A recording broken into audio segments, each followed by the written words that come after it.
right, so here's the young upstart, Raul Rosas Jr. I'm not sure that any fighter has taken this fan base and this sport by storm the way this 18-year-old has over the last 12 months. 18 years old, John. That just speaks to where the game is going. And Raul Rosas Jr. is at the head of it. He's at the forefront. He's a kid that started off as a striker, but once he wrestled someone and got really stuck, he realized he needed to round out the skills. He had to be about 12 years old.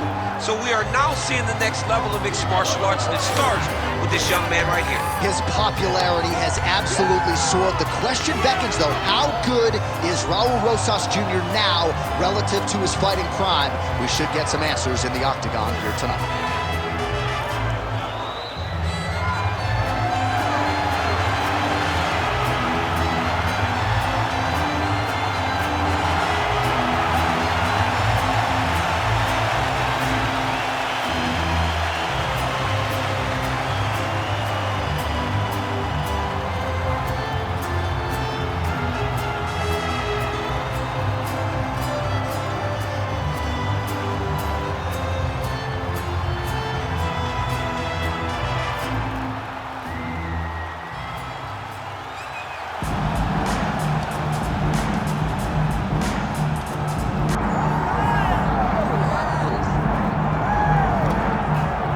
Well, if you go to the great nation of Ecuador, it's not going to take you that long to come across a billboard of one Marlon Vera enters competition tonight only as the most decorated finisher in UFC bantamweight history. Yeah, man, Vera is a different guy. And I was on the coaching staff opposed to him on the Ultimate Fight of Latin America.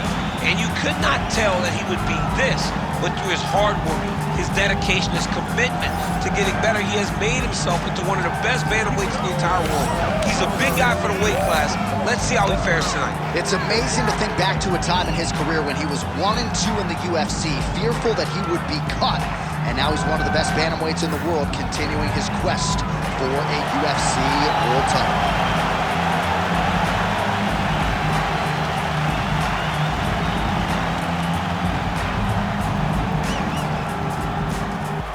Tale of the tape for this bantamweight fight. Here's Bruce Buffer.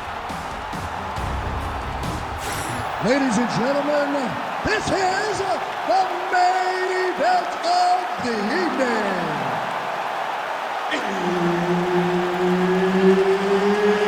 It's time! 5 rounds in the UFC bantamweight division. Introducing first, fighting out of the blue corner, Raul Rosas Jr. And now introducing his opponent, fighting out of the red corner, Marlon Vera. Herb Dean is your referee. He's the third man in the octagon tonight. All right, so here we go from T-Mobile Arena in Las Vegas, Nevada, and wherever we are in the world, most fighters on this roster, to a man, to a woman, they want the chance at some point to make this walk here in Vegas. You absolutely want to fight in Las Vegas. Before it was the MGM Grand, it was the Mandalay Bay. Now it is the T-Mobile Arena, the most beautiful arena in the world, in the home. Oh, nice double leg, yes. Now he's going full mount. Nice. Rosas Jr.'s back in full mount.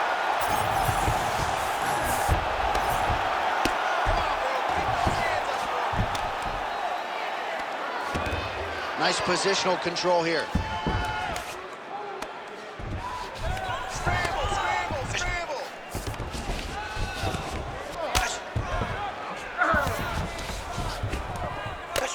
Well, he's no stranger to being in this position. Strong work from the top here by Rosas Jr. Oh, compromising spot here. Triangle choke is locked in.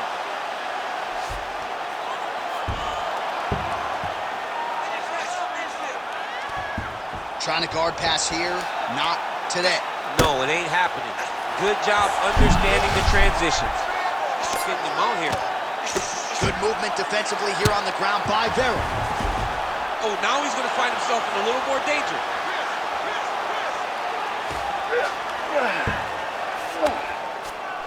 Rosas Jr. is able to flatten him out.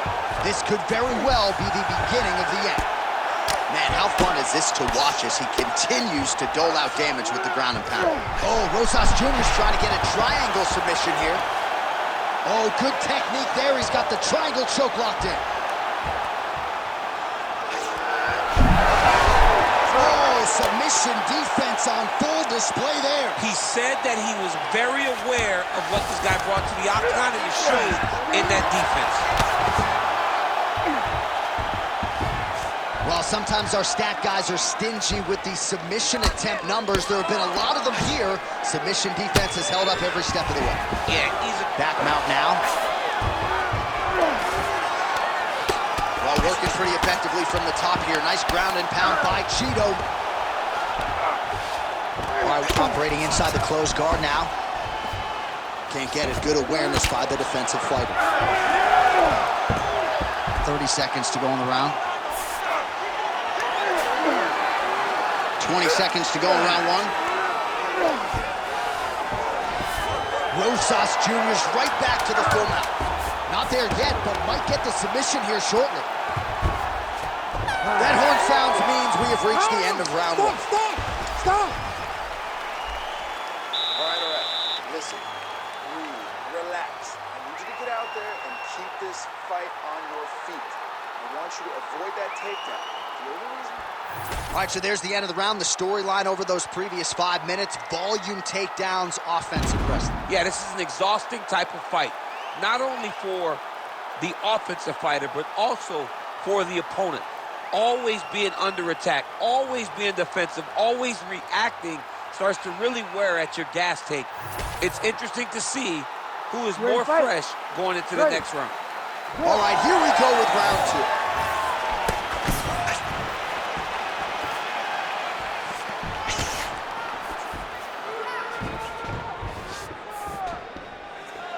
Nice straight right lands. Quick jab. Stuffs the takedown, no problem. Big elbow there, lands.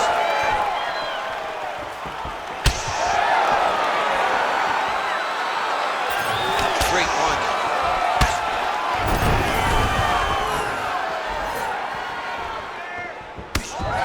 Rosas Jr. gets back up here.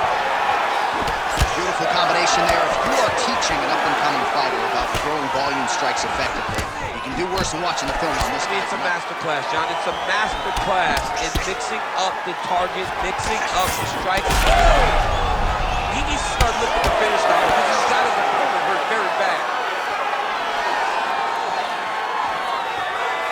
Checks the leg kick. Just over 3 minutes to go now. Nice, solid punch, man.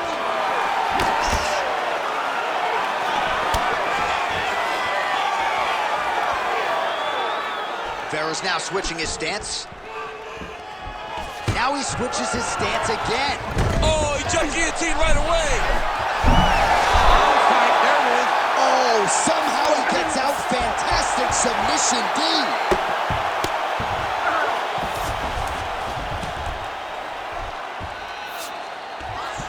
Rosas Jr.'s looking to lock up an armbar here. Arms in deep.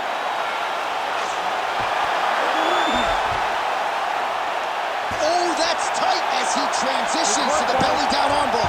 Oh, he got out. He actually defended. Now, he's not in a great position now, but he's better off than he was before. Oh, lands with the ground and pound strike.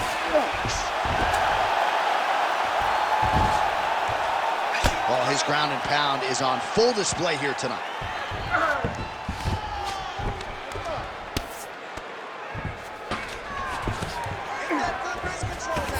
Now he's looking arm triangle on the opposite side. When he goes to finish, look, he's got it locked. When he goes to finish, he has to pass his body all the way to the opposite side, drop his chest to get enough pressure to finish his technique. It's over. Do you believe it? Raul Rosas Jr. Oh, my goodness. Wow, an unbelievable result here tonight by way of submission, and he bided his time there. He stayed patient, waited for an opening, and then when it was there, he certainly capitalized to get the tap here tonight. All right, let's take a look back at the replay as he gets it done by submission tonight, champ. I mean, you know, this guy has such a great submission game that you cannot lay in his guard. He's so skilled, he's so tricky, and he's so good at weaving a web that gets you lost in it that he made him pay for it tonight and got the submission victory. We now go inside the octagon where Bruce Buffer has the official decision. Ladies and gentlemen, referee Herb Dean has called a stop to this contest at 4 minutes, 16 seconds of round number 2. For the winner by submission, Raul Rosas Jr. Well, the celebration is on in his corner, and hard to blame these guys, sort of waiting to exhale, get a huge win tonight, and not just the win, but they get it by submission. They knew what they had in front of them. They knew how tough a competitor his opponent was, but they also knew that if they could get this fight to the ground, they